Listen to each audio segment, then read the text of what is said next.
Bonjour mes amis, bienvenue sur cette chaîne pour cette nouvelle vidéo. Aujourd'hui, on va parler de l'alliance. C'est un terme qui est partout. On parle d'alliance partout, dans la Bible, dans la politique, dans les sociétés, etc. Et j'avais pas trop compris, j'avais pas trop... je ne me suis jamais trop penchée sur la question, mais j'avais une définition assez superficielle de ce mot. Alliance, c'est l'union de deux choses. Deux personnes se mettent ensemble. C'est un accord, c'est un contrat, etc. Mais il n'y avait rien de plus à cette définition pour moi. Mais j'ai fini par comprendre que je devais faire des recherches un petit peu plus poussées sur ce mot, sur ce que cela signifie et sur son implication aussi dans la Bible. Et c'est sur ce thème qu'on va parler aujourd'hui. D'abord, il faut dire que le mot alliance, bon, c'est un mot en français. Alliance, c'est français, mais c'est tiré du latin alligare, qui signifie lier, unir. D'abord, on voit dans ligare, on voit ligament également. Donc, qu'est-ce qu'on lit? C'est deux choses de nature différente. Et Dieu, mes amis, c'est le premier dans l'histoire de la Bible, dans l'histoire du monde, à former une alliance avec l'homme. Sitôt après le péché, l'homme était nu, sans protection, dans la confusion. Il ne pouvait pas être dans la présence de Dieu. Et voilà comment Dieu a institué la première alliance. Aujourd'hui, on ne va pas parler de l'alliance entre l'homme et Dieu, mais je vais justement vous partager ce que j'ai découvert, c'est-à-dire les implications de l'alliance. Quand on fait une alliance, qu'est-ce que cela implique?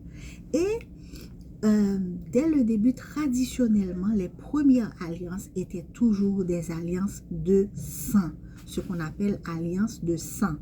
En anglais, c'est blood covenant, parce qu'il n'y avait pas d'autres types d'autres manières de sceller un accord. C'était vraiment avec le sang. Et mes amis, je vais partager avec vous les caractéristiques de l'alliance de sang. Parce que l'alliance de sang, c'est une alliance très importante. Ça se fait entre deux groupes de personnes. Il y a toujours du sang qui coule dans cette alliance. Elle se fait aussi, une autre caractéristique de l'alliance de sang, les enfants ne peuvent pas faire l'alliance de sang. C'est des gens qui consentent de faire l'alliance, qui sont matures, qui sont prêts à répondre aux responsabilités de cet accord. Aussi, comme je viens de vous le dire, c'est Dieu qui l'a institué, alors c'est le plus ancien pacte que l'homme ait jamais connu. Aussi, l'alliance, c'est un pacte illimité, c'est-à-dire que ça ne finit pas, ça n'a pas de fin. Et c'est une alliance qui ne se brise jamais comme ça. Donc, il y a aussi des raisons. Pourquoi on doit faire une alliance? Quelle est la raison derrière le fait de vouloir faire une alliance? D'abord, parmi les raisons, on peut voir assurer la protection de l'un de l'autre. Aussi, des groupes de personnes font des alliances pour des buts commerciaux. On peut par cela citer les accords avec les pays de la Caraïbe, par exemple, la CARICOM, etc. On peut aussi faire une alliance avec une personne par amour. L'amour, c'est une raison de faire une alliance. Deux personnes qui s'aiment décident de se mettre ensemble. Alors, comment l'alliance se matérialise? En fait, traditionnellement, pour faire une alliance, il faut faire une coupure pour que le sang puisse couler. Et il y a toujours une poignée de main. Quand deux personnes font une poignée de main, c'est très important. Traditionnellement, c'est quelque chose de très important. Et il y a toujours une marque qui permet aux personnes qui sont impliquées dans l'alliance pour qu'ils puissent se souvenir de l'alliance qui a été faite. Il y a aussi, voilà, mais dans l'alliance entre Dieu et l'homme, il ne s'agit pas de boire le sang, parce que certaines personnes, certains groupes de personnes utilisent le sang humain et le boivent avec du vin. Mais dans le cadre de l'alliance avec Dieu, il ne s'agit pas du sang humain, mais plutôt du sang des animaux. Voilà, c'est comme ça que l'alliance se matérialise. Il faut toujours effusion du sang. Ensuite, pour établir une alliance, il faut plusieurs étapes. Et parmi toutes ces étapes, on compte 8 à 9 étapes comme ça. Mais ce n'est pas nécessaire pour que chaque alliance ait 8 ou 9 étapes. Par exemple, une alliance peut avoir 3, 2 au moins parmi les étapes. Et il faut un échange de vêtements, échange d'armes s'il s'agit de guerriers, échange de noms. Il faut aussi, comme on vient de le dire, effusion de sang. Il faut que le sang coule. Et si on utilise des animaux, il faut séparer les animaux. Il faut prononcer les clauses de l'alliance, c'est-à-dire les bénédictions, les malédictions, les conditions. Qu'est-ce qui va arriver si la personne respecte l'alliance? Qu'est-ce qui va arriver si la personne ne respecte pas l'alliance? Il y a aussi l'érection de monuments commémoratifs, c'est-à-dire, par exemple, on peut faire une statue, on peut dresser, on peut ériger, je ne sais pas, un monument, un édifice pour sceller l'alliance. Et il y a aussi un partage de repas. Dans l'alliance, on peut décider de partager un repas ou de boire une boisson ensemble pour commémorer l'alliance. Donc, comme je viens de vous le dire, c'est pas obligatoire que toutes les alliances aient 8 à 9 étapes. C'est pas obligatoire. Mais il y a des conditions qui sont vraiment importantes dans l'alliance de sang. C'est de l'alliance de sang qu'on parle. Je vais vous donner un exemple. Le premier exemple, ce sera le mariage. On va essayer d'identifier les étapes d'une alliance traditionnelle dans l'alliance du mariage. Premièrement, moi, voilà ce que j'ai compris.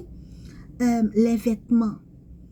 Tu vois, les mariés, ils doivent porter un vêtement neuf, n'est-ce pas?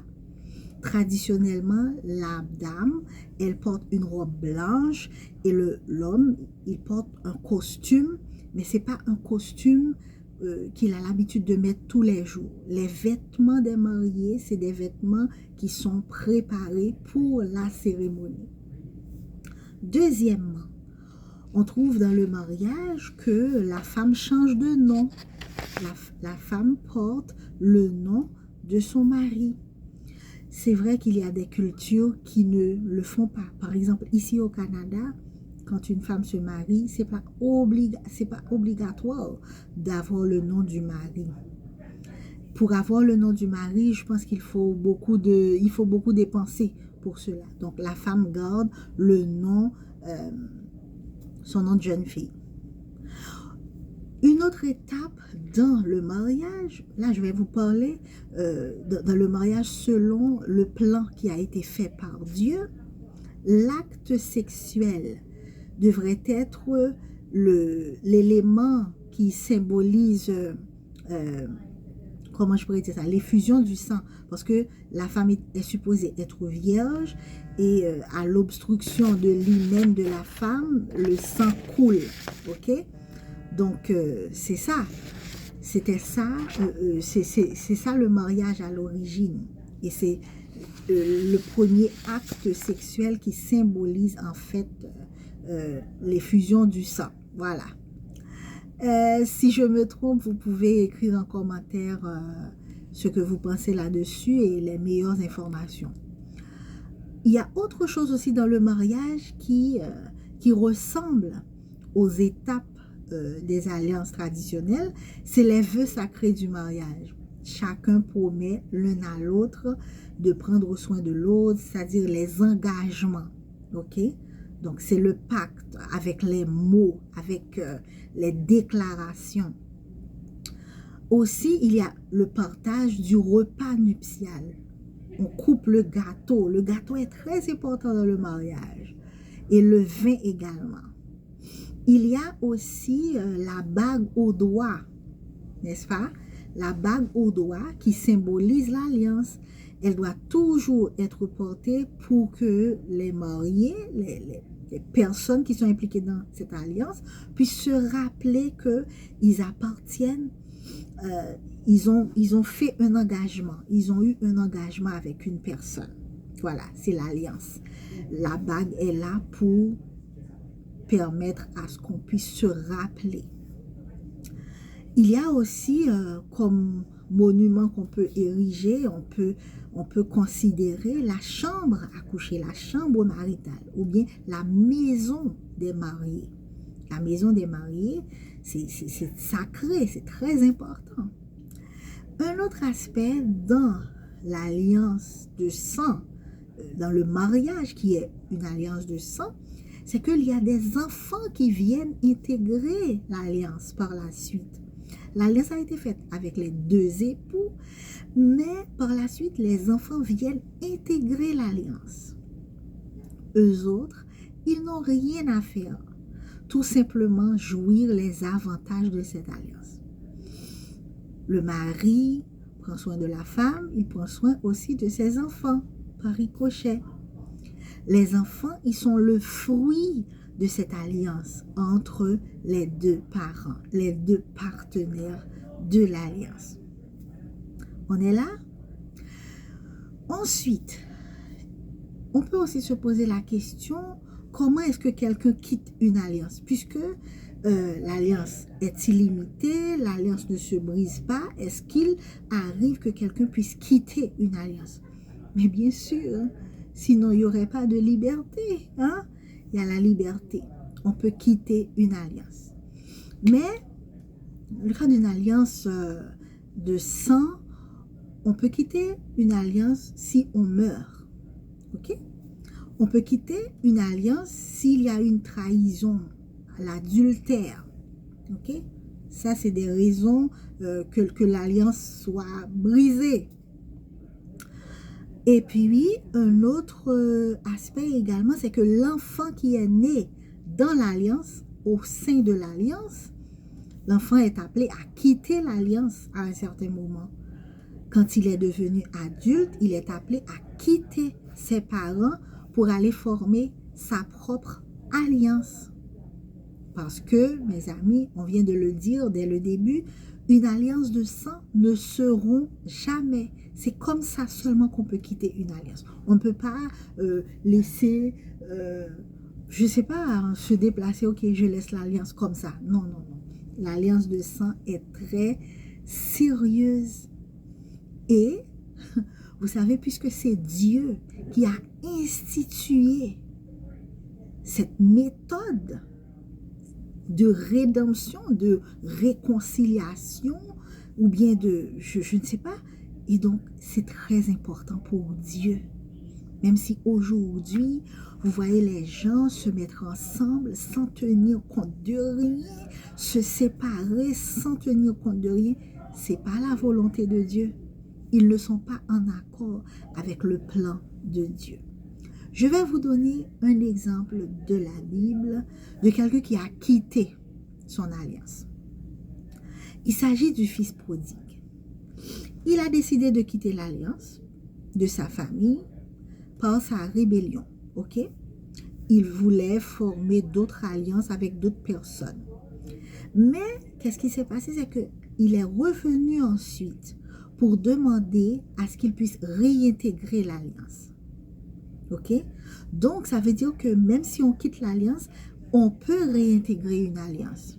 Et vous voyez dans l'histoire du fils prodigue, il a été accepté à nouveau. Le Père l'a reçu à nouveau et tous ses titres lui ont été réattribués.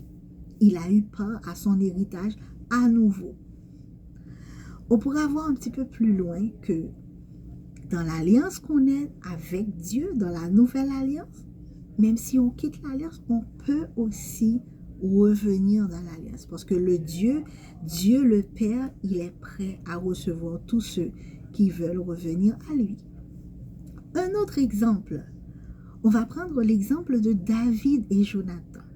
C'est une alliance qui a été faite entre ces deux hommes, une alliance d'amitié. Et les raisons pour lesquelles cette alliance a été faite, c'est par amour. Jonathan aimait David. David aimait Jonathan. Et ils se sont ensemble dans 1 Samuel 18, versets 1 à 5. Ils ont échangé leurs armes, ils ont échangé de vêtements et ils sont fait la promesse formelle de toujours s'aimer. Et vous savez quoi? Dans cette alliance de David et de Jonathan, elle s'est étendue jusqu'après la mort de Jonathan. Parce que la Bible nous raconte que après la mort de Jonathan et de Saül, David a pris sous son aile Méphibosheth, qui était descendant de Jonathan. Il l'a pris comme sa famille. Grâce à quoi? Grâce à cette alliance qu'il a eue avec Jonathan. Oh mes amis, vous allez voir, moi personnellement, depuis que j'ai compris ce concept-là, je vois l'alliance partout, partout. Vous savez que les gangs, les mafias, les gens qui s'accordent ensemble pour faire le mal, ils font des alliances entre eux. On raconte même que certaines fois, ils ont cette cérémonie avec le sang, tu vois, cet échange de sang. Je ne sais pas, ils ont des signes, des tatouages qui les caractérisent. Ils font ces choses également. Les sociétés secrètes, ils fonctionnent avec des alliances. Ils font alliance. Et aujourd'hui, je vais vous raconter l'histoire d'un homme.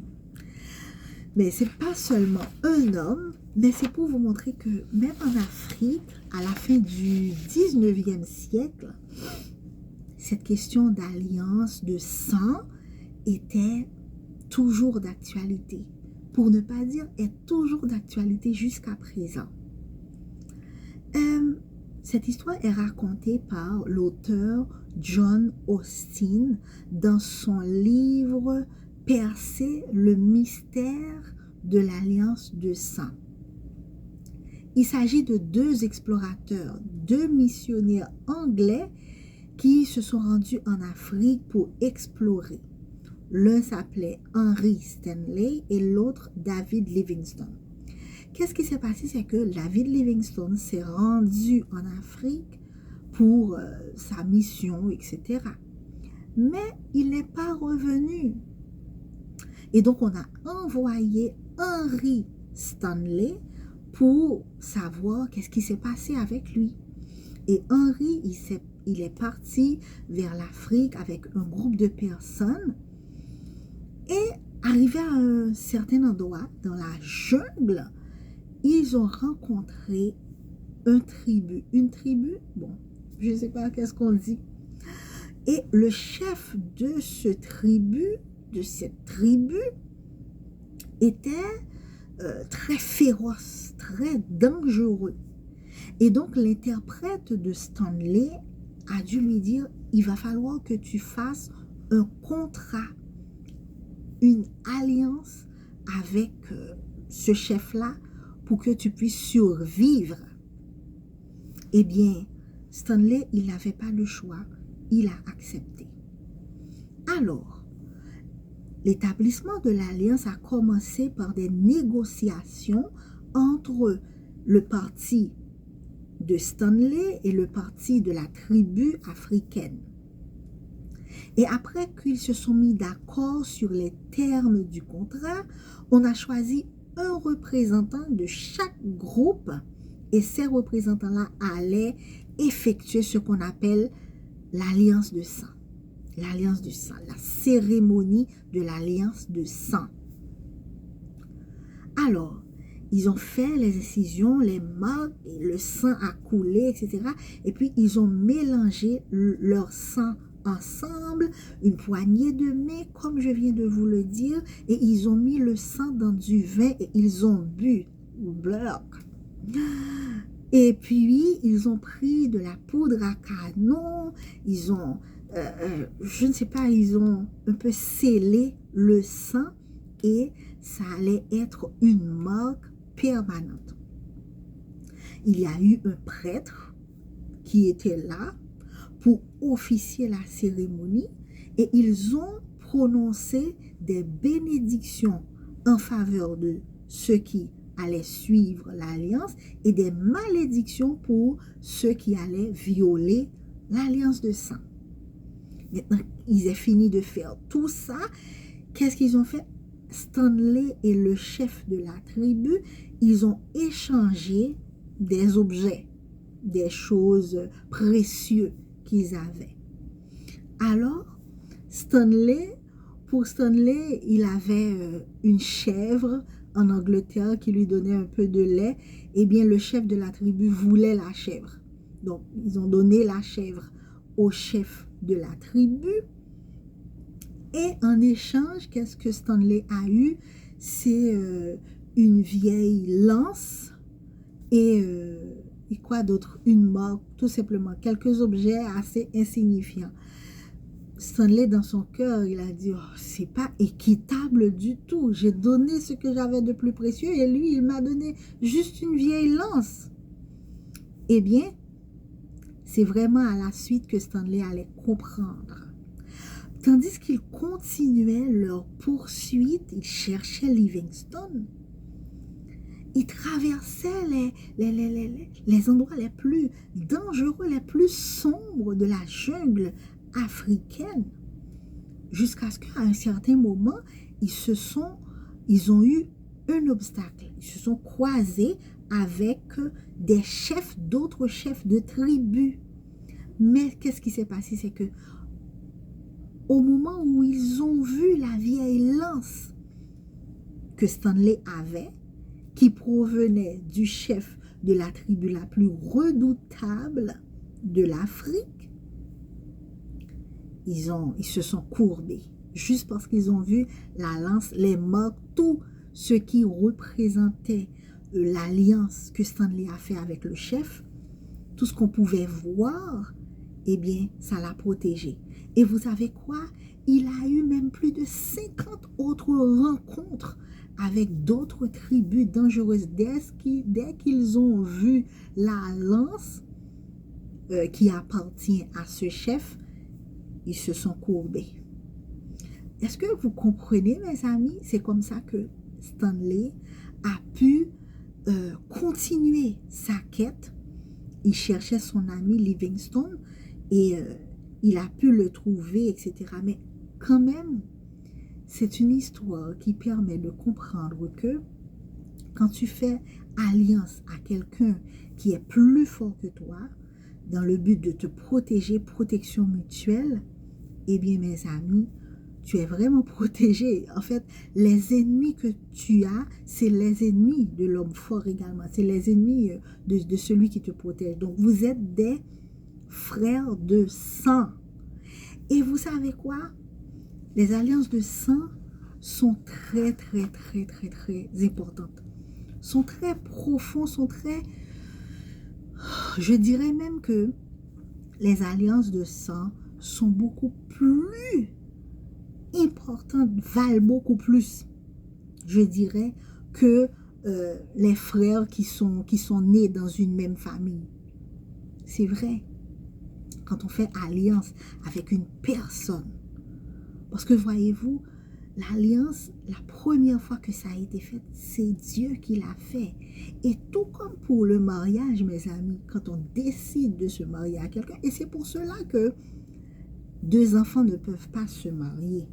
C'est vraiment deux personnes adultes qui ont décidé de se partager les responsabilités, les engagements, tout ce que cela implique dans un mariage. C'est des adultes qui doivent le faire. Aujourd'hui, nous vivons dans un monde où tout est banalisé. Tout ce que Dieu a fait, il a pris son temps pour imprimer son caractère dans ce qu'il a créé, est banalisé. Tout est banalisé, mes amis. Le mariage est banalisé aujourd'hui.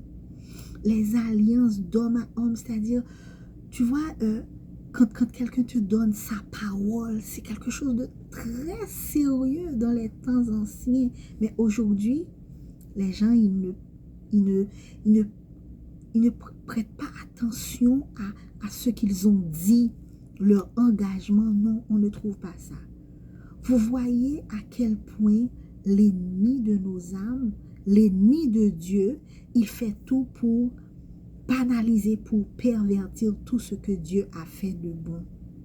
Et aujourd'hui, on voit des gens se marier, ils ne savent même pas dans quoi ils sont embarqués. Moi aussi, j'ai fait cette erreur parce qu'il y a des choses que je ne savais pas. Vous voyez, mes amis, tout ce qu'il faut comprendre dans ce terme, l'alliance, quand on s'engage, il y a tout ça à comprendre. Alors, mes amis, aujourd'hui, je vois l'alliance partout. Je vois l'alliance vraiment partout. Je vois le terme de l'alliance, la profondeur, tout ce que cela implique, mais partout. Et pour finir, on sait que quand on est en alliance avec Dieu, quand on fait alliance avec Dieu, il est possible de faire alliance avec Dieu. Ou du moins, peut-être que dans une prochaine vidéo, quand on aura parlé de la nouvelle alliance, on va pouvoir voir à travers la Bible notre position dans la nouvelle alliance. D'abord, je dois vous dire que on ne fait plus alliance avec Dieu dans la nouvelle alliance. On est des enfants de l'alliance. Et comme je viens de vous le dire tantôt, les enfants qui naissent dans l'alliance des parents, ils ne sont là que pour jouir les bénédictions de l'alliance. Parce que Jésus, lui, il a pacté avec le Père. Il a pris la responsabilité sur son dos. Il s'est fait substitut à notre place. Donc, on va pouvoir comprendre ça un petit peu dans une autre vidéo. Dans une prochaine vidéo, je vais parler de ça parce que l'alliance, c'est une parabole, c'est un symbole assez profond et c'est complexe et simple à la fois. Pour finir, je dirais que quand on fait alliance avec Dieu, on reçoit la protection. Et la base de l'alliance avec Dieu, c'est l'amour. C'est la liberté, c'est la justice, c'est la transparence. Par contre, il faut aussi dire que il y a des alliances qui se font aussi avec l'ennemi de nos âmes, avec Satan. L'alliance avec Satan apporte toujours la destruction, la mort. Et la base de cette alliance avec l'ennemi, avec Satan, c'est la tromperie, c'est l'injustice, c'est la haine, c'est la séduction et tu n'as pas de liberté. Alors mes amis, j'étais très contente, j'étais très heureuse de partager avec vous mes découvertes sur le thème alliance. Et on va se voir pour une prochaine vidéo. Bye bye.